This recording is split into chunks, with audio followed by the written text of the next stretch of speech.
All right. Well, dude, I have been looking forward to this conversation for so long. You're one of those guys who everyone keeps telling me you've got to have him on the pod. You've got to have him on the pod. So it finally happened. Yeah. Josh Nadeau, thank you for coming on the Provoke Inspire podcast, man.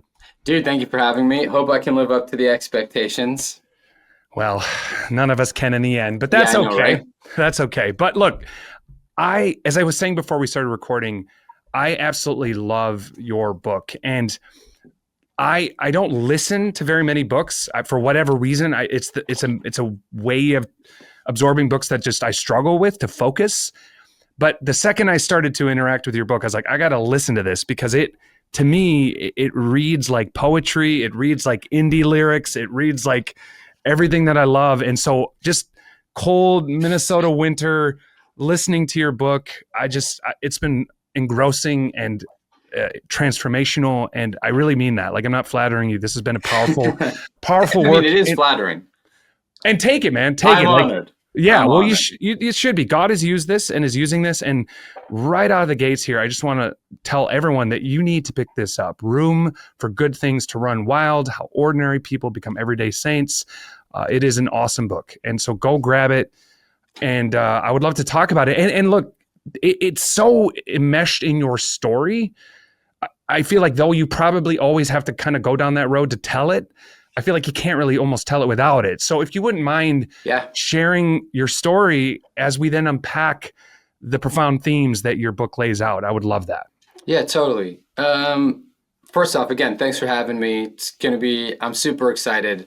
And then as far as the book is concerned, like I think that as humans, we're all drawn to stories. So like, I'll just give a bit of the thesis, the idea behind the book, just so everyone can be on the same page. The idea is you don't get reasoned out of something you were never reasoned into. And so many of us who are struggling, I was an alcoholic, I was suicidal, felt like my Christianity wasn't pulling through. Things weren't shaping up the way that I was told they were going to shape up. And it didn't matter what I did. It didn't matter what books I read. It didn't matter what thoughts I thought. I just couldn't break free of this way of life. And so I went on this intense and wild, crazy journey. And what happened to me is I fell in love for the first time, for real. And I realized that God was after my heart, and it was my heart that transformed my living. Like St. Paul talks about this, we have to be, when he talks about like the love of Christ compelling us and constraining us. Yeah. And so I just have this idea that there's a way to transform a person that is aimed directly at their heart. And when we fall in love, we do things that are beyond intellectual, beyond duty. We orient our whole life towards the things we love, whether they be good or bad. And so, my story is, I was an alcoholic. The book starts off with, I'm awake before work. I used to live downtown Toronto, Canada. That's like, where I worked was at like Times Square knockoff, like dollar store version, Walmart version of what Times Square is. Newly married, and I'm drunk before work. I'm staring down another like healthy double of bourbon at 4 a.m, 5 a.m, and just had done it hundreds and hundreds and hundreds of times. And so I'm cycling into work, and that morning the hangover is a bit different. Like I just have this like a different kind of sick in my stomach. I'm just repulsed at where I had gotten in life. And I had the same thoughts that I'd had many times, of just like, listen, I can't do it. But if like the wheel on that car blew and hit me, or this subway tram derailed and took me out with it, come on, that would just be nice to get a little bit of sleep. And the reason the book starts that morning is because, I'd had those thoughts countless times, but that morning I just felt something different inside of me. And it wasn't like the heavens ripped open and Jesus was like, I'm the best way. It was just like, listen, if you're here, if you're at rock bottom, if you're already dead in one sense of the word, like there might be more. There could be more. And so that's how the book starts. I frame this thing as like the hidden music. I just had this longing, this song calling out to me, external, internal. And then the goal was just to say, listen, if I am going to call it quits, I can still call it quits at the end of this, but I might as well give it one last college try. You know what I mean? Mm-hmm. Yeah. Wow. Okay. Yeah, it's an intense story. Yeah. And obviously, yeah, and I mean it is. And for those who read it or listen to it as I did, I think you really feel the tension in exactly how you express that, in the desperation, but this little pull towards, what if what I've been chasing wasn't the real thing? And I don't want to give up before I know that I've at least tried to chase the real thing. And one of the things that you talk about early on, and it really struck me, was just how mediocre so many Christians appear. This sort of, I think you describe it as like the 5 out of 10 life. Totally. And I think that hit me because, the more dramatic Hollywood story is the 1 out of 10, right? And in many ways embodied by your story, which I think encompasses a bit of both. But I do think that most people are just kind of right? They know enough, they do just enough. Their life might not totally be falling apart. It may be heading there, but it's not there yet. How do you speak into that based on the experience that you've had and what you've gone through? And how do you think we've gotten to this place as followers of Jesus? Yeah, it's a great question. I agree with you. So like I think that when people write books, when we create Christian content, though I don't like calling things content, Yeah. when we make Christian art, when we're doing the thing that we ought to be doing, we normally have two kinds of people in mind. You have the 1 out of 10, and it can be a 1 out of 10 for whatever reason. Might be like deep in a deconstruction phase and they're just hating Christianity. They might be deep in addictions and like on the outs. There are countless reasons to be a 1 out of 10. There might be like, or we write and create and do things for like a 9 out of 10. Jesus is my best friend and I've never had anything go on and all I want to do is worship and praise. Yeah. And then I'm convinced that the vast majority of people inside our churches are at that like 4 to 6 out of 10, where they're just like, listen, I'm sick of faking it. I'm sick of forcing it. This isn't making sense. I think I'm doing what I'm supposed to do, but like, I'm not a 1 out of 10, but if I was honest for a second, I think I would be there next week.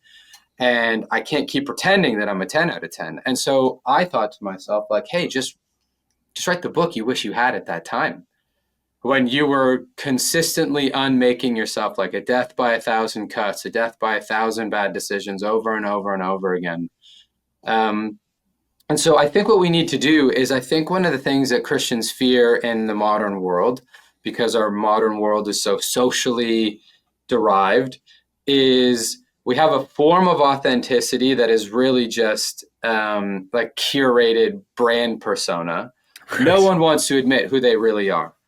I bump into this all the time. I get to go to these conferences, I get to go to these events, and I get to sit beside like famous Christian number 422.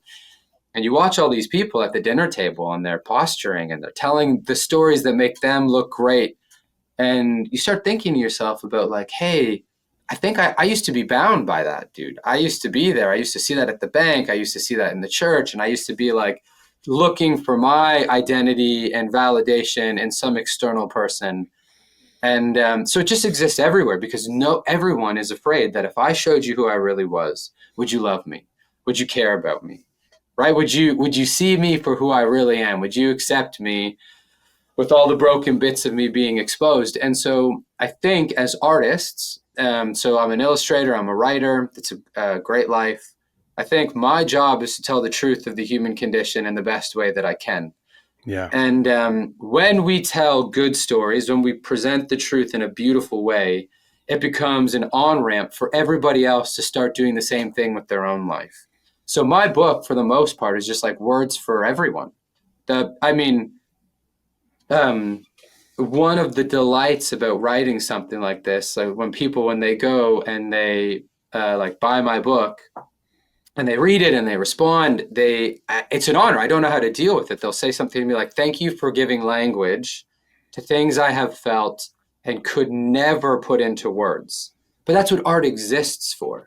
And so to get these people who are in this mediocre thing, they have all these nebulous thoughts, these thoughts that are all over the place. that are scattered, that are scared, that are insecure, that are all the things we experience. And I think what we need is really good Christian art to come in and start forming it and saying, like, listen, maybe you started at a 7 out of 10, 8 out of 10. You get saved and you're feeling great. And then you're just doing and thinking, and life is acting on you, and you're just slowly unmaking yourself by coping, by surviving, by giving in, by relenting, by all these things. But a good artist can come in and say, listen, you can have a life that will, like death by 1,000 cuts, but you might also live by 1,000 right steps in the right direction. It's your choice. Which way will you go? The broad, the narrow. So anyways, how do we do it? I think we present them good human art story. Interesting. Deeply rooted in the truth of the gospel. Yeah. Yeah. And I think to go down the art route, because I feel like I could go there forever. I think part of it is a Christian culture that maybe would permit art that could deal with the darkness. Yeah. Right. Isn't that part of it? Is that we have this sort of sanitized vision of what Christian art looks like. And look, I like Forrest Frank as much as the next guy, but we also need some artists. I don't know.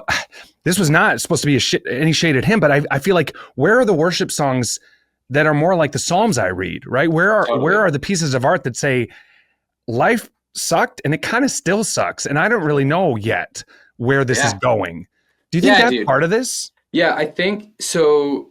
One of the fallouts of the Enlightenment, and then say the Protestant Reformation, and this modernist rationalist idea of the world, is that you can think yourself and reason yourself into reality.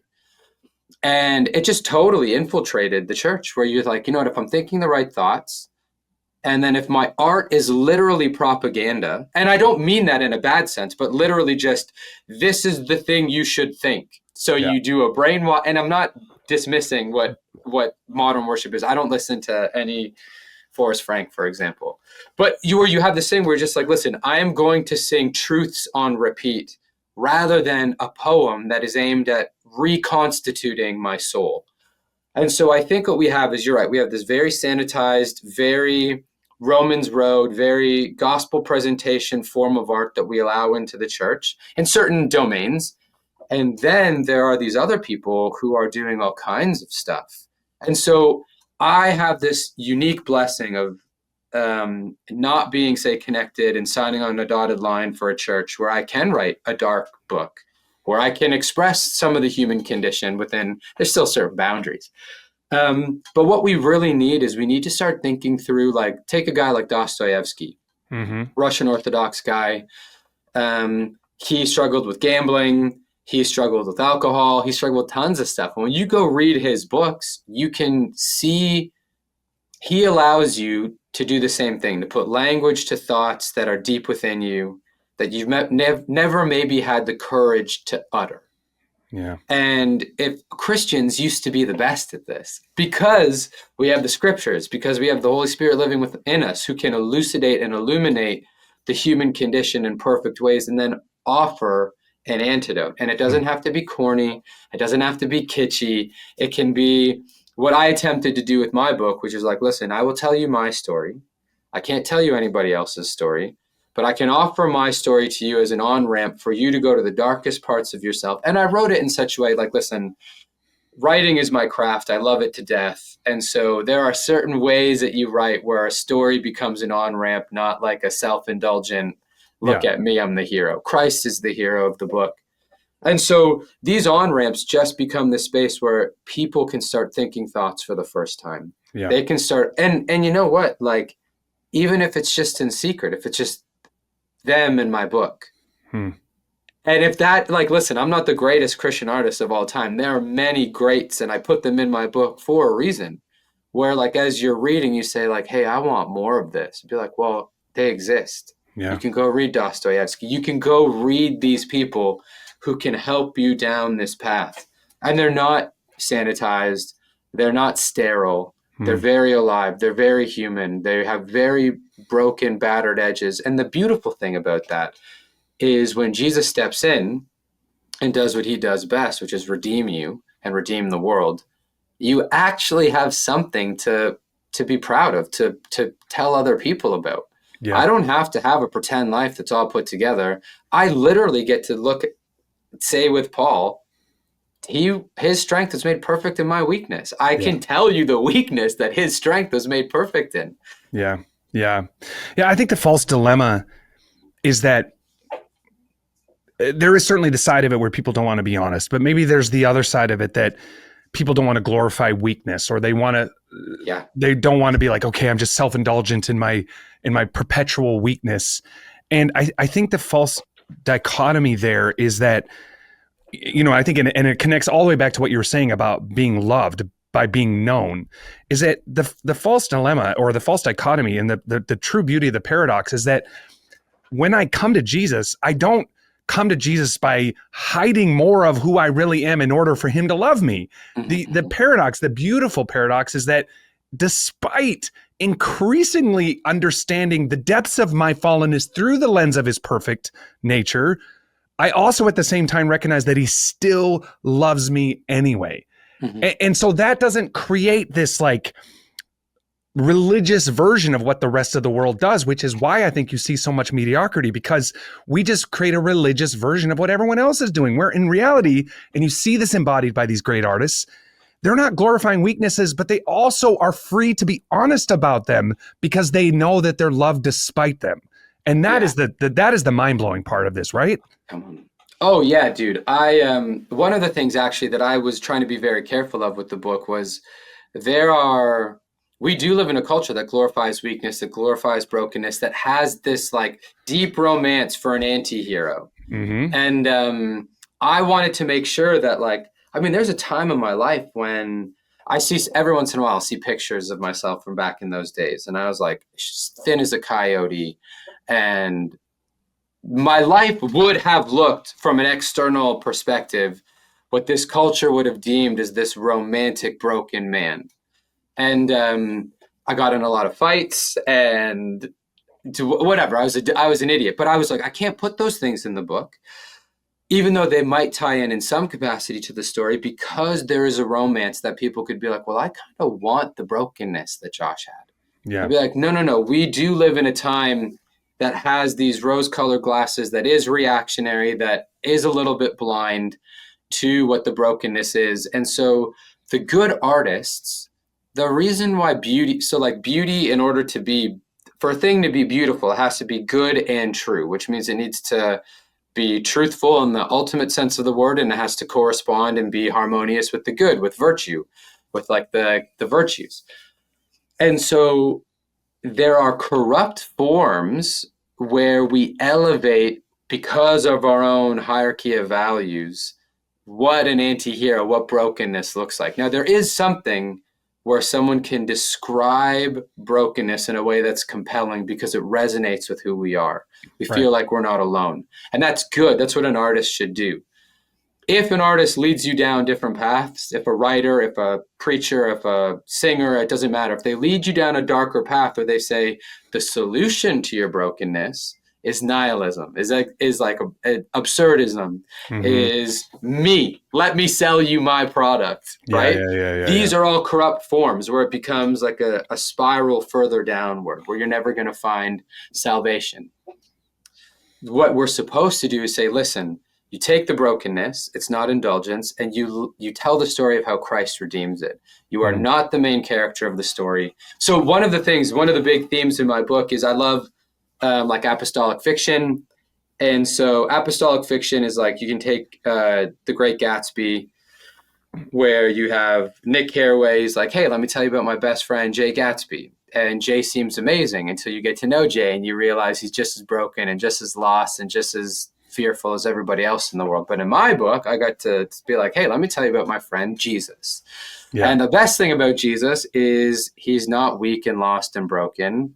He is very strong. He is the one who finds us. Right. And he's completely put together.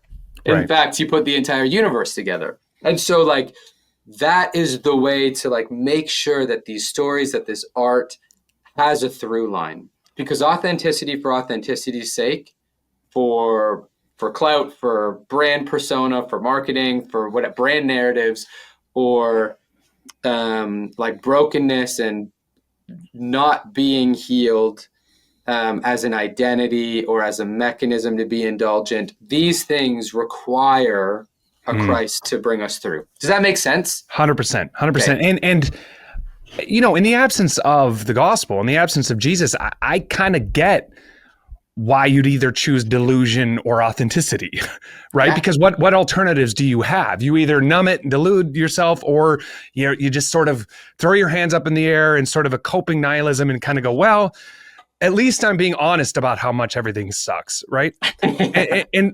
and yet what I hear in your book and what I hear you saying is that honesty is having the vantage point to understand the aim of the quest. It's like, okay, this is who I am. This is reality. Now there's a beautiful vision that I can aim towards. Yeah. That's the purpose of honesty. It's not just circular. Yeah. Yeah, dude, I think that's amazing. So one of the big things is like when any of us develop, and it does take a rare courage to be honest with where you really are, even if it has to start with like a whisper in the back of your mind, Mm-hmm. like, I'm addicted to alcohol. Like I remember when I first had the thought, just being like, oh man, I hope nobody heard that thought in the back of my mind. But once you say it, you're like, okay, well, I don't want that. That's not healing me. Right. What is the next step? And then you have all these other thoughts. You have all these other ways that you think might heal you, that you might have tried a million times over and over, and it got you nowhere. So then you have to start praying. You have to start asking, seeking, knocking, looking for wisdom in any place. And you start saying, okay, if I truly want to walk out of the valley of shadow, to leave rock bottom, the metaphor in my book, and I do mean this literally, like, what the hell do I do? How do I get this hell out of me and off of me? Yeah. And you have to be honest with it every step of the way, because some people might come to you and they might give you the prescription that worked for them. And you have to be honest and be like, that is not going to work for me. Right. So Yeah. I did my best to share in my story all of the varied things that worked for me. And I wanted to make sure that people knew that like the next best thing is often just the only thing you need to do. If you haven't prayed for a decade, but you know you should, just do, Lord Jesus Christ, Son of God, have mercy on me, a sinner. Pray it once. Next day, pray it twice. Pray it 3 times. Like just the next right thing, right? Holiness isn't a competition and it's not a marketable product. This is how you get to heaven. You follow the upward call of Christ every single day until, like the traditional church is like, until you climb the ladder of ascent. And at the end of your life, you end up on the shining shores. Yeah. Because that's what your heart wants. That's where you've oriented your whole. And listen, I'm still a very broken man. I'm not perfect. Yeah. But I know what direction I'm going, and I can be honest with myself to be like, okay, dude, we should probably pump the brakes on a few of these things. Yeah. No, man, I hear you. And I love how artistic and the story that just grabs you and captures you, but then it's intensely practical too. And I feel that's because you don't want to fall down the side of the ditch of the self-help 5 steps magic cure, but I also know that you don't want to leave people with nothing tangible to take that step. And so for someone who's in that mediocre state, and let's assume step 1 is the willingness to be honest, which is a massive first step. Mm-hmm. From there, what? Because your journey seemed to get worse before it gets better, and it feels like that might just be part of the process. I think it's built in, because what will happen, like you think about it, you have the Israelites, they're liberated from captivity in Egypt, but it was a pretty stable captivity. They go through the Red Sea. Yeah, they wanted it back. Like, bring me back, dude. I'm sick of manna. Yeah, they wanted it back. Like, I hate sleeping out here. Yeah. And so, like, you have to pass through the wilderness. Mm-hmm. And what's crazy to say, like, so, yes, I wanted to make sure the biggest impulse of the book is a why, like a why you should be a saint. So I think the solution to rock bottom is you orient your life. I think the human calling is to become a saint, to be conformed to the image of Christ. That's like the theological language for it. But when you think about like, who are those people who are most conformed to Christ? They're saints. And when we get to the other side, it'll happen in full. So I really wanted to warm people's hearts to the idea, this is your identity. So at any given moment, when you're struggling, you can just ask yourself the question, what would a saint do? And you get to do the proper kind of pretending that Lewis talks about. Lewis talks about there's like a fantasy that will disconnect you from reality. So I have two boys. And my oldest son loves rockets and he loves Batman and he sees it. And then he fights a lot. He loves wrestling with his uncles and with his grandpa and stuff. And so you see him start pretending to be a man. He does things on his own. He's fighting bad guys. He is pretending to drive rockets. And it's the good kind of pretending that points your life in a direction towards mastery and skill and development. Yeah. That's what kids do. And it's what we have to do. Wendell Berry says you need to imagine lives that are not yours. And so this near the end of the book, there's a chapter on crafting a holy imagination. And what you have to do is imagine who you might be as a person if you just said yes to every invitation that life offers. And now we might think the invitations are become an 80s punk band. Perhaps For some, for the lucky few amongst us, become an illustrator, become a podcast host. But really the invitations are, like I said, I have two young boys, and when they don't sleep all night, the invitation for me is to be patient and kind and gentle. And when I wake up the next morning, having 3 hours of sleep, to not be a jackass. Yep. To be patient, kind, and gentle with the what would a saint do? A saint would say, my emotions and my spirituality cannot be mastered by a lack of sleep. And if they are, how weak am I? That I can only be good when life goes easy. Right. So that's like step one. This is the invitation. Become a saint with every situation. There are the tried classic stuff. Like this is the thing that I'm writing my next book, and it will be about the spiritual practices, how to live in them. That means we can do this again, man. Yeah, we can do it again. I'm already excited. Yeah, I'm about like a third of the way through. And so one of the things that my mind is on, especially in this book, in Room for Good Things, is you just have to do the unsexy thing of living the right way over and over. There's a reason why Christians read their Bible, why they pray, why they fast, why we seek to do battle against the spiritual forces that want to unmake us, right? You can take any conception, the East, Rome, Protestantism, we have this conception of like, you wage war against the world, the flesh, and the devil. And so you have to prayerfully, mindfully, in Eastern Orthodoxy, it's called nepsis, or it's called watchfulness. You have to guard your life against the world and all the things the world is going to try to bring you towards. You have to guard yourself against your own passions, against your own lusts, your own greedy, selfish, sinful desires. And then, lucky us as Christians, you just have like an enemy who wants to ruin you. And so you guard yourself from these things. So you say yes to certain things, and it can be simple. Read a psalm, read a chapter in the Gospels, say a short prayer, fast. I would just say fast once a week, just like people just don't eat for one day, suffer just a little bit. There's a quote from, I think it's Pascal and Pense's, where he says, just about all of human problems could be solved if a person could spend an hour in a dark room alone. And he wrote this before the invention of the internet and the smartphone. And you're like, dude, we would die. You have no idea, bro. Yeah. So you just start thinking to yourself about like, what are the things I can say no to in order that I can feast more appropriately? And I would say there is this thing, I'm on purpose not saying certain things, because I really do believe that everyone enters their own wilderness. And if I give a prescription, even the way I'm writing the next book, if you give prescriptions, people don't own their spiritual life and they other it. They say, Josh told me to do this. Rather than saying like, listen, Lord, I want to be a saint. I'm going to pray and I'm going to get your words in me and repeat your words back to you to transform me. But I'm also going to learn to say yes to the things in your life. And so for me, I had to quit my job. That was a yes I had to say. But I'm not telling everybody to quit your job. Yeah. You may need to blow up your life because nothing's working. Or you might have to do what I've had to do millions of times since then, which is saying like, I wish I could blow up my life and start again and go on a crazy adventure. I need to settle. Yeah. I need to put roots down. I need to be loving in places that are dry and barren and harsh against me. And so there is this openness to the what next. So yes, you have the courage to be honest. Yes, you say, I want to be a saint. and I will say yes to all the divine invitations to participate in your life, God. And the baseline for me is I'm going to read my Bible, I'm going to pray, and I'm going to fast. And I'm just going to be saying, like, give me eyes to see. Yeah. Yeah.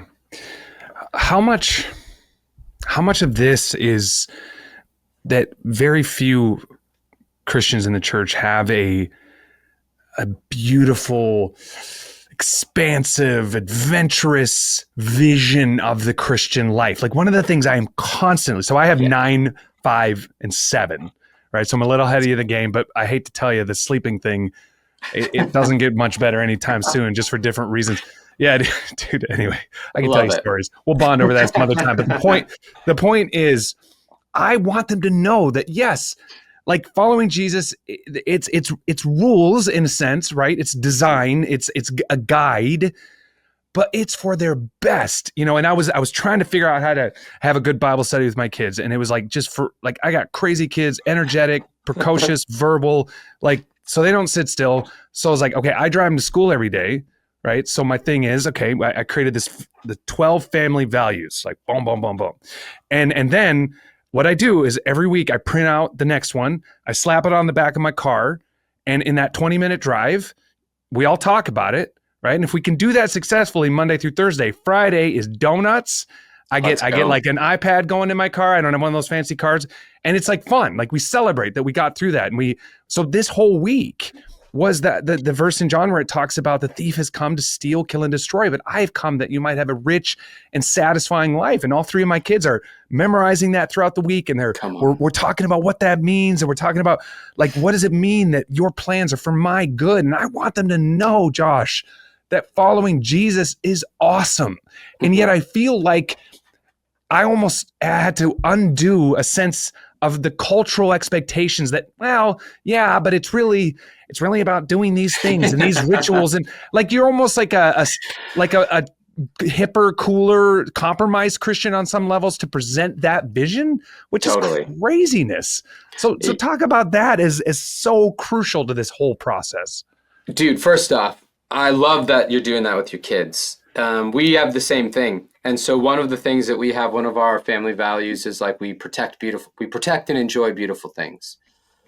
And that just becomes why can't I do that? Because we protect and enjoy beautiful things. So, like, you don't hit, like, I have 2, same thing. I have wild boys. Like, they're like Tarzan. They're crazy. Oh, yeah. It ain't gonna get better, man. I'm telling you. Yeah. So they're like, they want to wrestle with all their uncles and their aunts. They'll be like, no, you guys are too violent. You can't punch your aunts. You can punch your uncles. You can walk up and punch your uncles anytime, any place. They're down to play. Yeah. But it was the same thing. So Aislinn my wife, she taught the boys to stop and smell the roses. And there's a time where every flower they saw, they'd pick it up and smell and be like, no.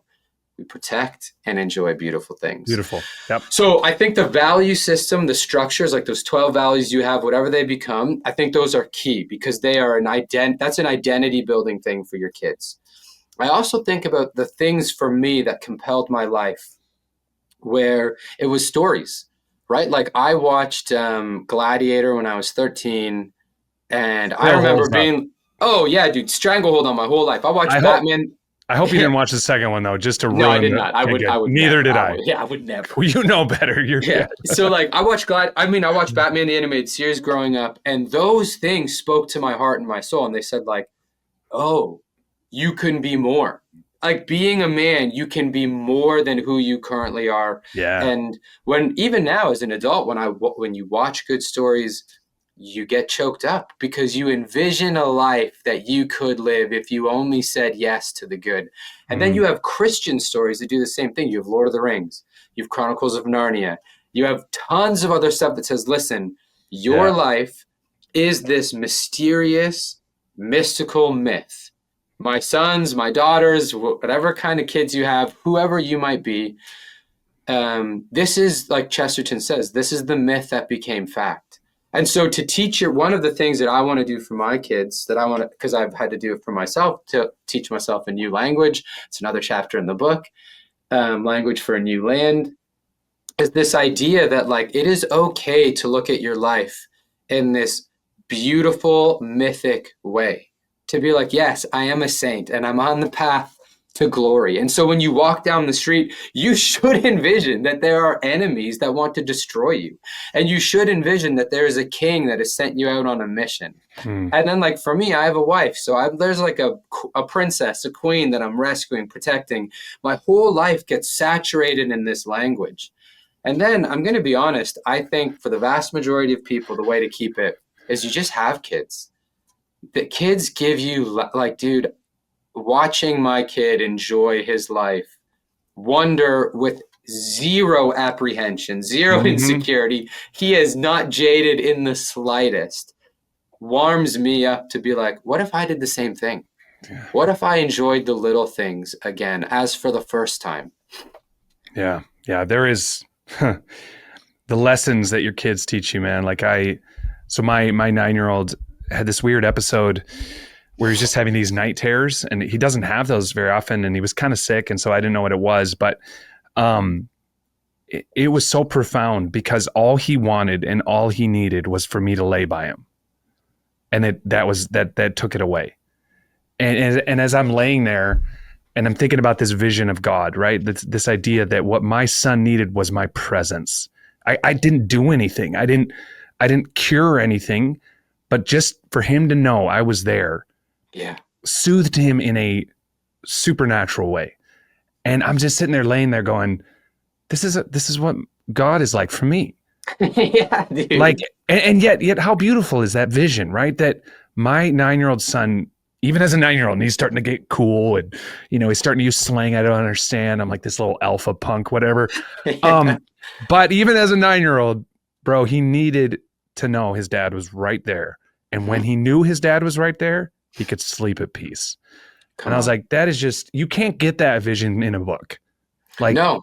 You know what I mean? Yeah, and so most of these things, yeah, thank you for sharing. I love that. But most of these things are, you have to live them. And the thing with our modern world, listen, like, I'm not here to slam anyone else who writes books and is doing their thing. But a reason that a lot of them didn't, I read all of them. You write a book on formation and formation adjacent stuff, you have to read all the books. And the reason why a lot of them didn't change my life previously, like, I had my master's in theology when I was an alcoholic and suicidal. Yeah, let that sink. Yeah, it's crazy. But the reason why was a lot of it was intellectual. It's just a brain and a vat of speech, and it didn't give me the tools to live, even to voice, like your son saying to you, Dad, just lay down beside me. Right? Most of us don't even have the language for our pain because we're not honest to admit it. And then most of us don't know how to live out the next steps. We just say, like, oh, I could think a new thought. I could just think this thing, rather than be like, you know what, I'm going to commit myself to a practice, to a way of living. And I'm going to listen to what my body says when it's like, I hate praying. Why do I get so tired when I pray? I'll be wide awake watching TV, eating food, and I'll be like, I'm going to take 10 minutes and pray.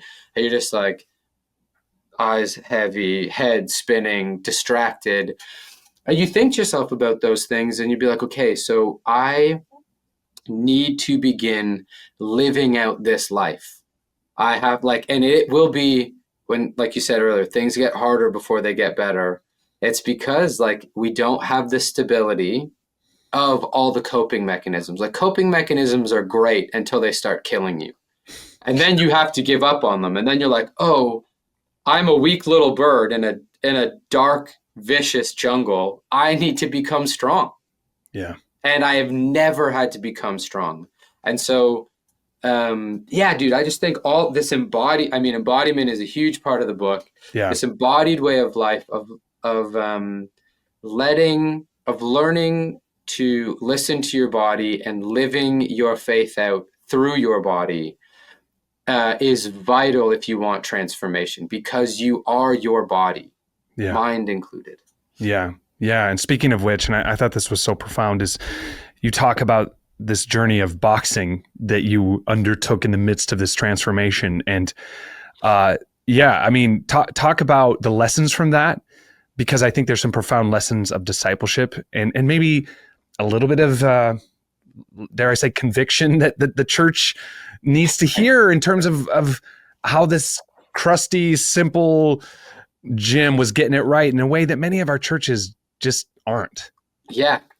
So I did martial arts growing up, and when I decided to do the next right thing, when I was like, hey, I can't keep drinking myself comatose, I don't know what to do. So it was literature that was like, listen, if you just take the next step and you say yes to the right invitations and you do your best to say no to the wrong ones, the literature, the stories say you find life. And so I was just like, I want to get back into boxing. And I literally, for whatever reason, I just wanted to take the edge off. I need to go to a place where you Yeah. work so hard you can't think about your life, and they hit you so hard that if you're not paying attention Yeah. and thinking about how broken your life is. But then what happened going back to the boxing gym and the places that I was, I mean, it was fascinating. It was this idea that every area of my skill or lack thereof would be watched by a coach. So you're sparring, and your coach comes up and he's like, "You want to know why you keep getting tagged by that left hook? Weak shoulders. So we need to strengthen your shoulders. You just get tired a few minutes in because you're blocking. You want to know why this? Because your left foot." And so he works with you after class. He doesn't work with, I mean, he does work with everyone broadly, but then he goes by everyone week by week, moment by moment, strengthening you in the specific places you're weak. And it doesn't change overnight because you have to develop a strength and a routine. So like when I talk about embodiment, I was on wrong foots. So I'm moving, I'm weaving incorrectly. It looks fine, but it's not right. And it's why I keep getting tagged. So I have to unlearn everything I previously learned, and I have to relearn it the right way. And after months, I stopped getting tagged. So I go Yeah. home with less split lips. Yeah. And then you think to yourself, you're like, whoa, he made sure that all of the mechanics were there so I wouldn't get tagged. Yeah. And I remember I would be cycling home after a class and being like, why isn't my discipleship like this? Quote unquote discipleship. Why do I just go to an event and someone talks about porn for the billionth time because it'll be like a men's thing or whatever. Right. And they say a few statements and they think everyone's fine, or they talk about like any of the vices, not just lust, but like gluttony and avarice and whatever.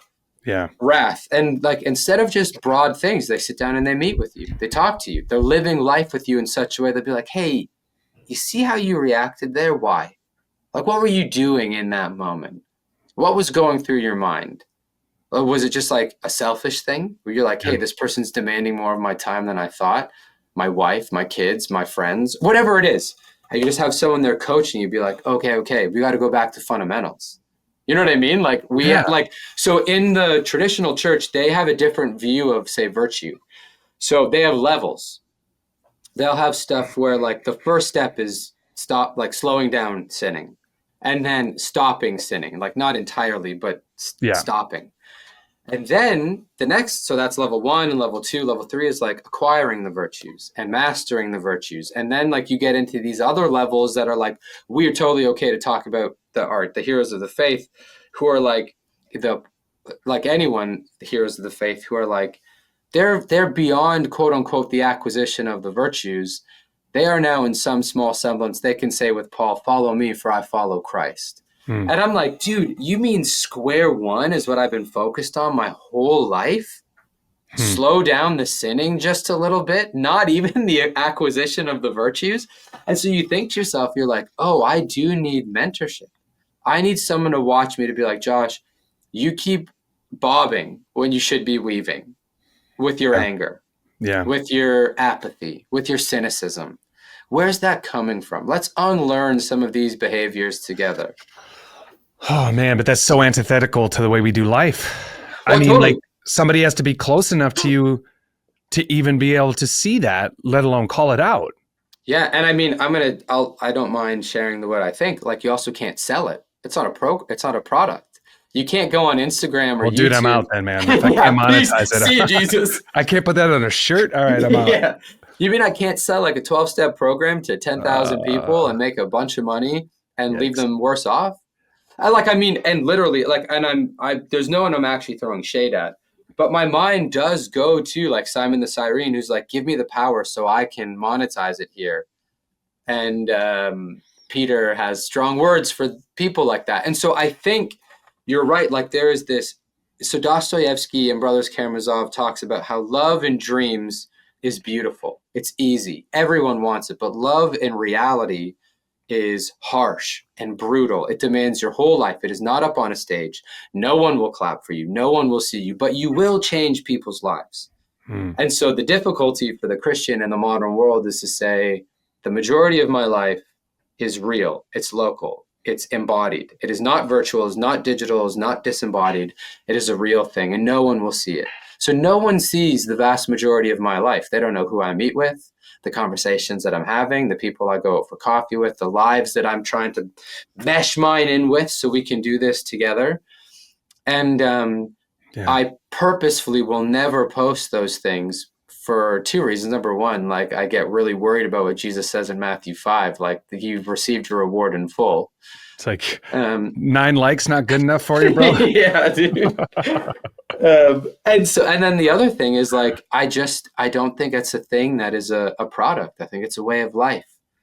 And between me and you, and I guess however many people are going to see this, but as this conversation goes, between me and you, I really think that is the solution, the antidote to these things is recapturing a vision for life as God created it.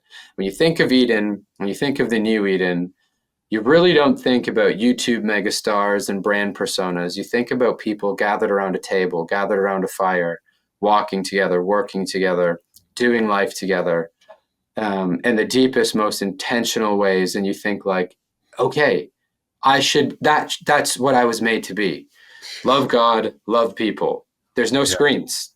We don't need the screens to do it. The platforms to do it. Yeah.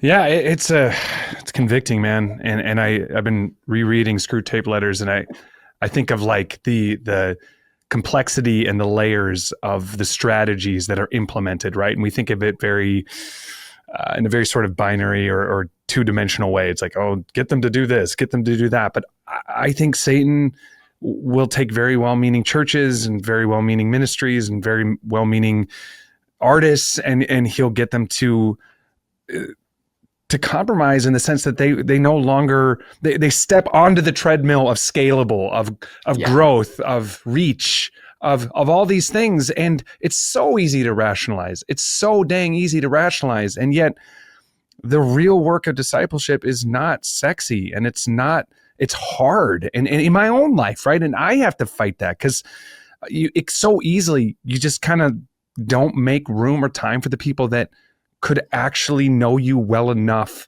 to be that boxing coach for you that will help you to become more like Christ. Yes, dude. What a powerful scheme. Yeah. And I mean, like, one of the things, like, you know how there's like the meme of like, people say the best trick the devil ever pulled was convincing God exists, but like the best trick he ever pulled was that melon grab that one time. But one of the best tricks is just like, you need to have a platform to be anything. You want to be a pastor or worship leader, you need this many 100,000 followers. I mean, it's just all of the best people I know. One of the churches I was at, there's these two guys. I used to volunteer to work with them. So I'd go with, I mean, they were maintenance guys at the church. It's a big old church in the city. And I would get to hang out with them every Saturday morning. And the reason I volunteered was I just want to hang out with them, and you get to do life with them. And so like part of the thing would be I'd spend the whole morning polishing brass in this giant 100-year-old church, all the door frames and handles and this and that.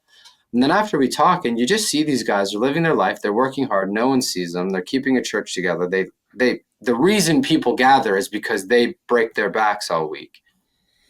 And you sit there and be like, no one knows the trouble like I've watched toilets explode on them and have to fix it Saturday night so people can be there or whatever. Right. And you just kind of sit there and you think to yourself, and you'd be like, listen, when we're all casting our crowns before the good Lord, when we get to the other side, I think there'll be tons of pastors that will be like, here's my feeble gift. And then there will be tons of unseen pastors, unseen workers, unseen laborers that will have multiplied talents 100-fold. They saw that the harvest was white and they went out and worked. Right. So like that vision to me is like, listen, I'm not disparaging the digital space is a place to do work. We just have to be mindful of it. I don't think it's a neutral place. I think that we are an enemy occupied territory when we go online. That's my opinion.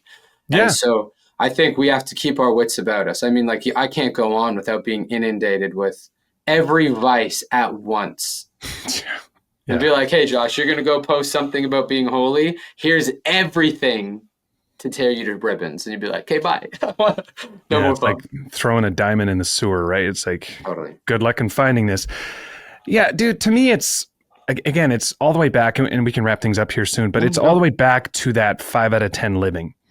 Because the lie is that the people that have the platform, that automatically means they have the 8 out of 10 living. And the real devastation is having what the world says looks like success and still feeling like 5 out of 10, right? And so to me, it's not that what we're saying is, well, following Jesus is just this humble little life and you got to be the guy sweeping the back of the church. No, it's having the veil removed from your eyes and recognizing that to do what Jesus has called you to do faithfully, to know him, to want to be like him, is actually the best. It's not like a sacrifice. It's the slow unmasking of the pretensions and lie that anything out there, 100 million followers or whatever, best-selling book or fill in the blanks, it does not satisfy. It does not satisfy. They're just ploys to get you measuring the wrong thing. And so the real secret is to know that the guy who's unleashed in his calling that might be completely unknown to the world is experiencing a soul level joy that he would not trade for some stupid platform on YouTube. That's the real change.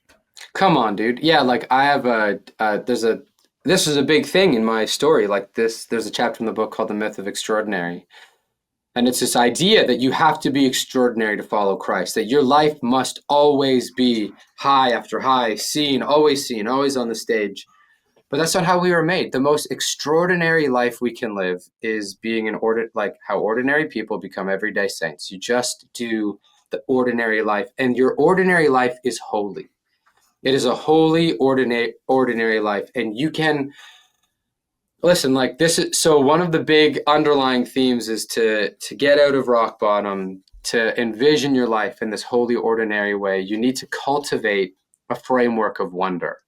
Childlike wonder. That's why Christ says it. For such as these is the kingdom of heaven. The kids who just want my presence. The kids who look at the world as if for the first time and they want joy again and again and again. So when we so Chesterton talks about in fairy tales, the reason why rivers run with wine is so that we can imagine that they actually run on water. And that water nourishes the whole world, and we drink it, and it nourishes our bodies, and it falls from the sky, and it makes everything grow. And you're like, oh my gosh, we think that rivers running with wine would be amazing. But the true feast is that they run with water. Right. Apples are made of gold in fairy tales, so we can remember that from the earth come sweet, delicious treats that you can satisfy yourself with. And so, like, cultivating this thing of wonder allows you to take this massive step back, desiring the stage. Now, listen, some people will say yes. There are people in the world, when you say yes to invitations, it leads to platform and influence.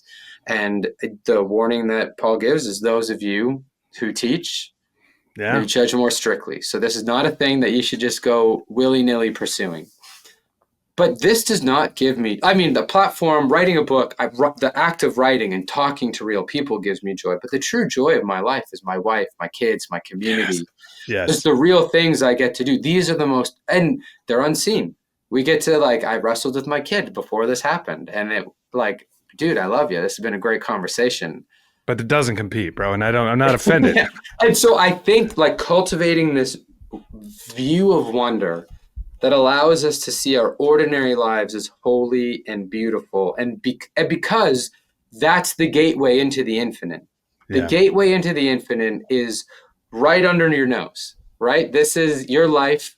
And if you would just say yes, changing that diaper, you might experience the presence of life. You might be remade. Cooking that dinner when you're gassed. Driving like whatever it is, dude, there's so many. Like we got a hole in our car, like in one of the back wheels. So our car was running on flat. And I booked we only have one car. So I booked an appointment. It was for a few days. So like every time we're going out, anywhere we go, from grocery shopping, from doing this, we're doing that, I had to go get the tire filled. And it's just another thing. So you're like, okay, I got to get both kids in the car, and then I got to go fill the tire. So go out, and I'm chatting with the guys at the shop. We have a blast. We're just chatting. And I was like, you know what? I get to go fill the car up, and my kids ask questions. Well, my oldest asks questions. What are you doing? And I'm like, okay, dude. Our car, there's air in our tires. The same air that you breathe in with your lungs, that goes into our tires. And that's how cars drive. He loves cars. And he's like, whoa. Whoa. So he's like, I'm like, yeah, dude, if you breathe that in, you could run as fast as a car. And he's just like ripping. Oh, that's awesome. And then you go to anyway, so there's your life is just holy and ordinary and beautiful. And if you say yes, there's all these infinite joys just underneath the surface. But like you said, there's just like these little lies that none of that is good enough. That's all a lie. Yeah. It's all a lie. Yeah.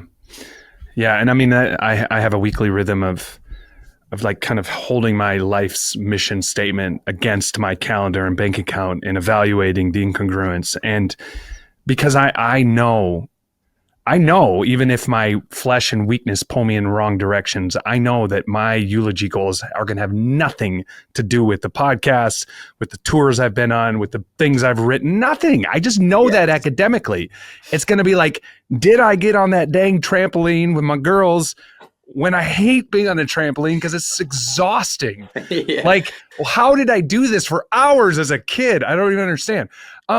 It's going to be defined by those moments. And there shouldn't be a surprise that the enemy is coming hard after the things that are going to define a rich life, right? And I think about my sense of wonder and the profundity of life, and the gratitude I have becomes more oriented to simple, not complex. Like as I get older, that's the weird part, right? Is you would think it's based on these. I've been to 75 plus countries. That's cool, but none of it compares to the sweet moments that I've had with my wife or my kids. None of it, and never will. Yeah. And so I think it's conversations like this and it's discipleship that needs to remind us of that. It needs to be me saying, Josh, it's cool we had this conversation. Now get back to the things that matter most. Totally. And that's what the church should be doing for us all, is calling us to that paradox, which is the beautiful wonder of the simple things that God created us for. That's awesome. Dude. Yes. Yeah. Dude, well, anyway, I knew this conversation was going to be great. I had high expectations. You're officially the number one Canadian I've had on this podcast now. And I've had I've had, nice. Isaac Davidson. Do you know who that is? He's like a YouTuber. No. Who else have I had? I've had a few. Paul Copan, I think, is Canadian, isn't he? Do you know Paul Copan? You know what? Here's a guy I think you will know. Josh Porter. Do you know Josh? I do know Josh Porter. He's not Canadian, but man, he's the most similar to you, dude, I think I have met. Yeah, I gotta connect with him. I used to listen to Showbread growing up, so I do have to connect with them. But it's funny. I put my money where my mouth is, in the sense of like, I'm just very disconnected from a world that there's places where I would totally love and resonate. But like I said, we only have a certain amount of time. Yes. Yeah. And so I would love to meet a lot of those guys, honored by being the number one Canadian on here, even if it's a short list. I mean, listen. Second to the other Josh Nadeau for my son, but sorry. Yeah, I mean, hey.